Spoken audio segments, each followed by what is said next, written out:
The millionaire believed his twin sons were paralyzed, but what a simple worker did inside that mansion turned the family's life upside down.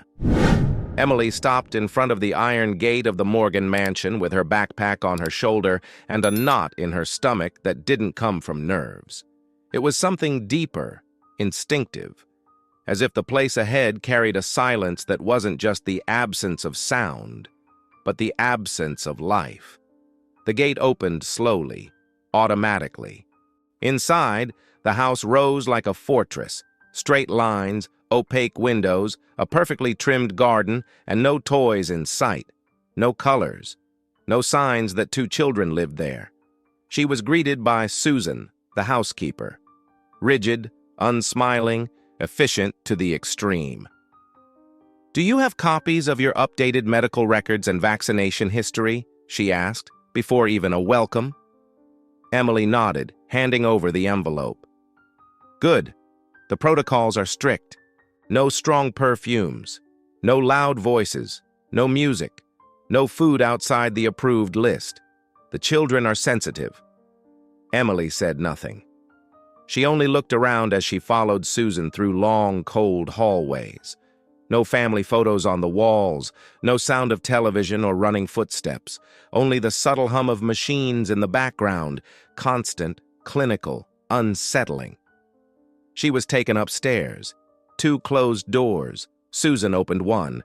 The room was sterile, a mix between a hospital and house arrest. Blackout curtains, white lighting, gray walls. In the center, 2 adjustable beds flanked by heart monitors, IV stands, and infusion pumps. Between them, 2 motionless bodies, Joshua and Nathan. Emily felt her breath catch for a second, not because of the children's condition, but because of the absence of everything a child's room should have. No books, no stuffed animals, no color. She approached slowly. Nathan's eyes were half open. Joshua slept deeply. Shaved heads, pale skin, rigid limbs. But there was something strange. Their chests rose and fell with a rhythm that was too regular. Their heart rates, visible on the monitors, were too steady to the point of unnatural. She quickly examined the bottles beside the bed: midazolam, diazepam, risperidone. Heavy doses, continuous. Enough to sedate a horse, she thought. "Emily." The deep voice interrupted her thoughts. She turned and saw William Morgan for the first time. Tall, impeccable, cold like the house. He wore a suit, even though it was mid-afternoon at home. "Welcome," he said, emotionless. "I hope you understand the sensitivity of the situation. My sons have severe cerebral palsy. They don't respond to stimuli. The most we can do is ensure comfort and stability." Emily looked at him with practiced neutrality. "I understand. I don't want surprises or false hopes. We've had plenty of specialists with revolutionary ideas. The routine must be followed precisely." She only nodded, but inside, something burned. William didn't look at his sons, didn't approach their beds. He spoke as if describing broken objects, not children. In the following days, Emily observed, silent, methodical. She wrote down the medication times, compared them with the vital signs. She spoke to the twins every day, even if no one else did. "Good morning, Joshua. Did you sleep well? The sun came out today. Even if you can't see it, it's out there. And I brought a new cloth with a lavender scent to keep near your bed. You'll like it, Nathan." The monitors remained constant, but their eyes told another story. One late afternoon, while wiping Nathan's forehead with a damp cloth, she noticed something, minimal, almost imperceptible. His eyes followed the movement of her hand. Slowly. It wasn't a spasm, it wasn't reflex, it was attention. Emily froze for a moment, then acted as if nothing had happened. But her heart was racing. The next day, she returned with a small flashlight. She shone it on the right side of Joshua's face. No reaction. Then she did the same with Nathan. He moved his eyes again. She noted it down. Mark, time, stimulus, response. Later, she let a vial cap fall to the floor. The sound was soft, but Nathan blinked. Joshua moved the corner of his mouth. All recorded. On the third night, while checking the medications before administration, she noticed that the newly replaced bottles were more concentrated than the previous ones. The smell was stronger. The color, too. Who's preparing these doses? She wondered. She returned to the medicine cabinet while everyone slept. She photographed the labels, wrote down the serial numbers, stored everything on a flash drive she kept hidden inside the base of the dish rack in the support kitchen. The next morning, she brought a colorful cloth and discreetly hung it on the headboard. Blue and green. A small act of defiance. Just to break the monotony a little, right, Nathan? His eyes followed the cloth for full seconds. Emily smiled but said nothing. Later, while changing the bed sheets, she found an old teddy bear, dirty at the back of the closet, almost as if someone had tried to hide it there. She cleaned it, stitched its torn ear, and placed it between Joshua's pillows. When William came that night for his 5-minute visit, he stopped at the door. "What is that?" "A teddy bear. It was in the closet." "That's not part of the protocol." "It's not part of the apathy either, Mr. Morgan." He didn't answer. He just turned and left. Emily took a deep breath. She knew she was treading dangerous ground, but she also knew, with every cell in her body, that something alive was hidden behind those motionless gazes. That same night, as she turned off the lights and headed for the door, she saw it. Nathan's eyes fixed on her, clear, present, following her steps until she left the room. The clock in the medical wing read 6:15 a.m. when Emily entered the room. The same smell of antiseptic, the same hum of the equipment. But now there was also a burnt-out incense stick in the corner of the window and a music box playing French lullabies at an almost imperceptible volume. Nothing that formally broke protocol, but enough to bother anyone who thrived on rigidity. Emily approached Nathan and Joshua as she did every morning. She spoke to them as if they were conscious children, not lost cases. She asked if they had slept well, what they wanted to wear, which story they'd like to hear. While changing Joshua's sheets, she discreetly positioned her phone on the shelf, recording. The habit was now daily. Any sound, any movement, any fluctuation in their heartbeats was documented. In the videos from the past few days, she had already captured 2 subtle hand movements from Joshua and a visible shift of attention in Nathan's gaze. But today, she felt something different in the air. It's Tuesday, and Tuesday is Animal Story Day. I'll tell you about the elephant that wanted to fly. Nathan's mouth trembled. A spasm? Maybe. But then he made a sound, low, hoarse. A guttural, raspy moan coming from a place that had been silent for years. Emily froze, then shifted her body slightly to disguise the smile forming on her lips. "I heard you, Nathan.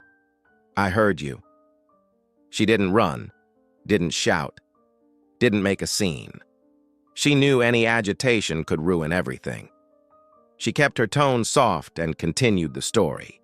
Later, in the support room, she rewatched the video. The sound was there, clear, a faint, almost whispered lament, but real. Nathan's first sound. She saved the file with a double password and created yet another folder on the hidden flash drive. That afternoon, William appeared. Rigid, direct. "What are these cloths in the crib?" he pointed. "Tactile stimulation and familiar scents. Lavender, vanilla, things that bring back childhood. They're responding better to touch." "There is no response, only reflex, and Dr. Stephen made that very clear." Emily calmly cleaned out one of the drawers. "Maybe the doctor needs to review what he calls clear." William stepped closer, tense. "You're starting to cross the line. I told you I don't want false hopes. I will not allow my children to become an emotional experiment." Emily looked him in the eye, fearless. "And who said they're yours?" He didn't answer. His jaw tightened, and he left without another word. The next morning, the house was quieter than usual. The air felt heavy. Emily went down to the kitchen and saw Susan, the housekeeper, setting the table with more plates than usual. "Are we expecting company?" she asked. "Dr. Stephen is coming for a routine evaluation." Emily hid her tension. She knew that this routine visit was anything but routine. Hours later, Stephen arrived. Light gray suit, leather briefcase, neutral expression. A man with polished speech but clinical eyes, the kind who smiled without showing teeth. Accompanied by a nurse Emily had never seen before. "So you're the new caregiver," he said without offering his hand. Emily nodded. "I take care of the house and the boys." "Take care," he repeated with ironic emphasis. During the visit, he asked questions far too simple to show genuine interest, and skimmed through the charts far too quickly, as if he already knew what he would find. Emily noticed the envelope exchanged between him and the nurse discreetly near the service staircase. That wasn't medical protocol. It was something dirtier, more routine, like a well-rehearsed mechanism. When they finally left, Emily went straight to the medicine cabinet. The bottles had new seals, but one of the sedatives, which she knew was supposed to be used minimally, was now at twice the quantity. "They're increasing the dosage," she thought. "They're trying to erase any chance of response." That night, she made a decision. The weaning would be faster. She reduced Nathan's sedative dose by 20%, replaced the rest with saline solution. Did the same with Joshua, but on a smaller scale. In the middle of the night, Nathan's heart monitor fluctuated. A slight increase in frequency as a soft children's instrumental song played in the background. Emily opened her eyes. Nathan did too. For whole seconds, the two locked eyes. Then she spoke calmly. "Joshua is right here beside you. Do you remember him?" And then, from deep in his throat, came another sound. Son. It wasn't articulated. It wasn't clear, but it wasn't silence. Emily held back the urge to cry. She grabbed her phone, recorded the scene, wrote down the time, and for the first time, she sat between the two beds and spoke in a firm voice. "You're here, I know it, and I'm not going anywhere." For the first time in years, the morning light passed through the windows of the Morgan twins' room.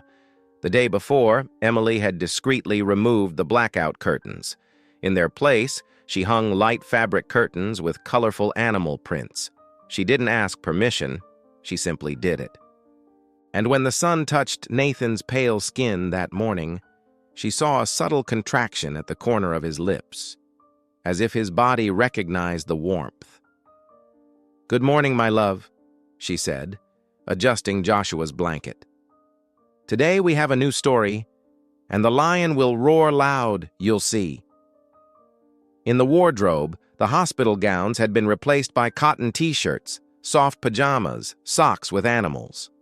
All bought with her own money, hidden under the excuse of extra clean clothes. On the wall, she taped up a series of children's drawings, made by kids from a school she had once worked with. She knew exactly what she was doing. Visual stimulation, colors, shapes, familiarity. But the most radical change was in the syringes. Emily had been gradually reducing the boys' sedative doses for weeks, replacing part of the content with saline solution. The effect was clear. Their pupils were more reactive, their sleep less heavy. Micro-expressions appeared more often, slight frowns, tiny vocalizations, sighs, moving eyes. That afternoon, when she played the instrumental theme from an old cartoon, Joshua moved 2 fingers. Not as a reflex, but as a controlled gesture, like someone trying to follow the rhythm. Emily held her breath, and then whispered, "I saw it, Joshua. You did it." She grabbed her phone and filmed it, then wrote in her notebook, voluntary movement, index and middle fingers, right hand. Duration, 3 seconds. Stimulus, music. In the bottom corner of the page, a code, FR9, batch C14. It was the identification of the vial used the previous day. Emily had been cataloging every substance, every change, every reaction. That night, she made an encrypted video call to a woman named Dr. Elizabeth Carter, a forensic toxicologist she had worked with on another case years ago. "You know this could blow up," Elizabeth said after hearing the summary. "That's why it has to be precise. I need the analyses. Toxicology, vial composition, any trace of tampering. I'll send everything tomorrow by courier." "It'll be expensive, Jess." "I'll pay. This time I'm going all the way." The next day, while William was away at a meeting, Emily read the boys a story about two brothers who wanted to build a hot air balloon. She made voices, imitated the sound of wind, trees, fire. Nathan laughed. A fragile sound, but loaded with something undeniable. Presence. And at that exact moment, William walked in. He stopped in the doorway. Frozen. Nathan was still laughing and staring directly at Emily. William froze too. His eyes locked on his son, then on her. His expression was a mix of rage, disbelief, and panic. "What is this?" Emily slowly closed the book. "It's your son, laughing." No, they don't do that. He doesn't." William shook his head, as if he needed to reset reality. "They always could, William. They were just buried under sedatives and neglect." He stepped closer, tense, his hands trembling. You're forcing situations. This is irresponsible. This is cruel." Emily stood up. "Cruel? Cruel is living next to two boys and hiding behind grief every day. Are you ready to be a father, or just to keep playing the victim?" The words cut like knives. William stepped back. "Get out of the room. Now." She didn't back down. "Gladly, but know this. Your children are waking up, and you're missing everything because you're too afraid to look." She left, closing the door calmly. No noise, but the impact echoed like thunder. Hours later, Emily sat alone in her room, staring at the sealed samples. 2 used syringes, 2 vials, pieces of labels with visible batch numbers. Inside the box, a note with instructions for Elizabeth. Next to it, the flash drive with videos, records, photos. She knew she was standing at the edge of the abyss. On the other side of the door, William held the same book she had read. He sat between the beds, eyes fixed on Nathan. For the first time in a long time, he wasn't wearing gloves or a mask, but his face was in ruins. The next day, Elizabeth sent the partial analysis. Presence of benzodiazepines above the therapeutic range, signs of manipulation or gross dosage error, incompatible with pediatric use. Emily closed the report with steady hands. The system had been drugging those boys for years, and she wasn't going to stop. The dossier had started as a folder. Then it became a box. Now it nearly filled an entire drawer, hidden behind dish towels in the service wing pantry. Dated videos, original medical exams, toxicology reports, motor progression logs, consultation transcripts, copies of prescriptions with erasures. Emily organized everything with surgical precision. Each item numbered, every piece of evidence cross-referenced with another. She no longer slept more than 3 hours a night. During the day, she recorded every microevolution of the twins. Joshua could now open and close his hand in response to simple commands. Nathan was making sounds more often, and on a quieter afternoon, managed to mumble the syllable "G" after Emily said his name. At night, alone in the mansion's unused office, she reviewed the material. She had created a map with connections. Dr. Stephen, the hospital, the therapists, the drug supply company, a third-party clinic, and at the center a name that appeared in several bank statements, Vitalis Integrated Consulting. She printed every financial record she could access from the house's administration computer. There they were: monthly transfers for services never rendered, fake invoices, duplicate payments. The trail was clear and criminal, but the missing link remained. That week, while cleaning an old cabinet in the side hallway, locked for years, she found a small safe embedded in the back of a drawer. The lock was worn. She used a hairpin and, patiently, managed to open it. Inside, among old documents and a child's hospital bracelet, was a digital recorder, an old model, but still functional. Emily turned it on. The first audio was a muffled conversation between two men, familiar voices. "There's no reversing it now. The prognosis is recorded. It's definitive. But what if someone suspects? The new employee is asking questions." "Then dismiss her. The boys have no functional activity. Officially. That's what matters." "Are you sure?" "The certainty you want is financial, and that's guaranteed." Pause. "And William?" "He wants to believe. A broken father is a loyal client." Emily stood frozen for long seconds, her heart pounding. She rewound, listened again. This time she transcribed every word. Now she had what she needed: a confession, clear, with the doctor's name and voice. She knew she couldn't go to the end alone. She needed someone with courage and authority. The next day, she went to the neighboring city with a copy of part of the material. She walked into Prosecutor Jessica Hughes's office without an appointment. "I didn't come to ask permission. I came to deliver evidence of an ongoing crime against 2 children. Jessica looked at her, studied every word, every page, her expression shifting between disbelief and outrage.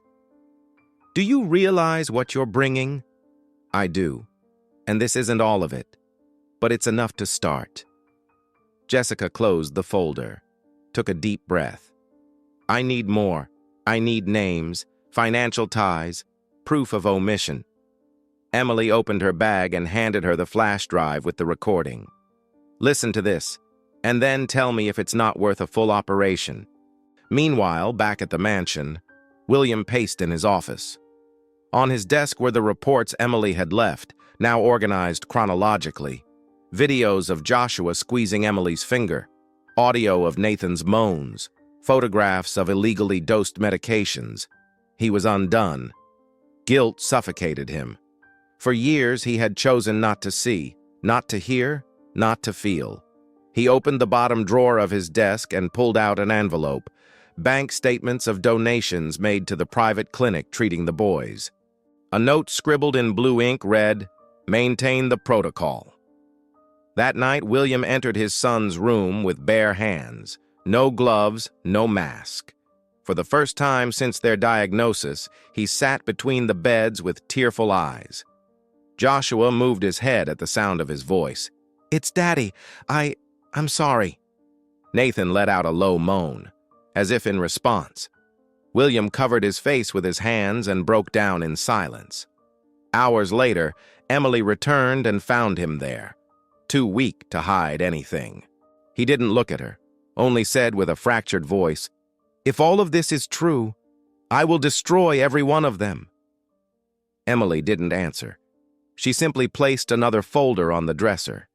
Inside were the names of everyone involved, and a warning: the storm had begun. What began as a whisper became an avalanche.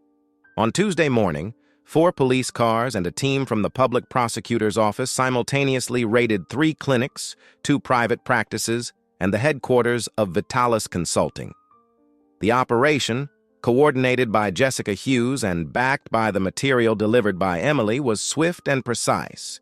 None of the 12 people involved had time to hide or destroy evidence. Dr. Stephen was arrested at home, still in his pajamas. He tried to argue, but was silenced by the playback of the recording where he said, word for word, "A broken father is a loyal client." Hours later, the names were revealed to the press. Renowned doctors, award-winning therapists, 2 hospital directors, and even a judge responsible for approving guardianship rulings without independent examinations. The network of intentional negligence was wider and more profitable than anyone had imagined. Children like Joshua and Nathan, diagnosed early with supposed irreversible incapacity, were kept in vicious cycles of expensive treatments, continuous sedatives, and false therapies, all under the sheen of modern medicine. At the Morgan mansion, the television stayed on all day. Emily watched in silence. William beside her seemed like another man, aged, yes, but finally awake. "You were right all along," he said without taking his eyes off the screen. "I couldn't afford to be wrong," she replied. With the network dismantled, a new medical team, appointed by Jessica, took over the twins' care. Neurologists, physical therapists, and pediatricians with no ties to the old system. And every one of them, without exception, was shocked by the boy's condition. They were medicated to suppress any response, any trace of awareness, one doctor stated. But they're here, with clear signs of cognition, auditory perception, even emotional memory. Emily finally carried out the complete withdrawal of sedatives. Withdrawal crises were managed carefully. And then the moment came. On the 3rd night without medication, Joshua squeezed Emily's finger and said, "Jess." Simple, hoarse, imperfect, but undeniable. William broke down instantly.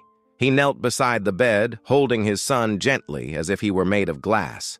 Nathan, on the opposite side, watched with open eyes. He uttered 2 sounds, one resembling "ma." They were both there. The room was no longer a disguised ICU. It was a children's room. Rug, toys, sunlight, the smell of food, the sound of stories being read. For the first time in years, the house had noise, the noise of life. Days later, a court ruling confirmed. Emily would become the boy's legal guardian. The measure was supported by William himself. "You didn't just save them, you saved me too," he said, signing the papers. "They deserve someone who's truly been present." That same week, the case gained international attention. The Morgan scandal made front-page headlines and dominated newscasts for days. Images of Emily holding the boys, speaking tenderly, contrasted with the cold recordings of the imprisoned doctors. The country demanded answers.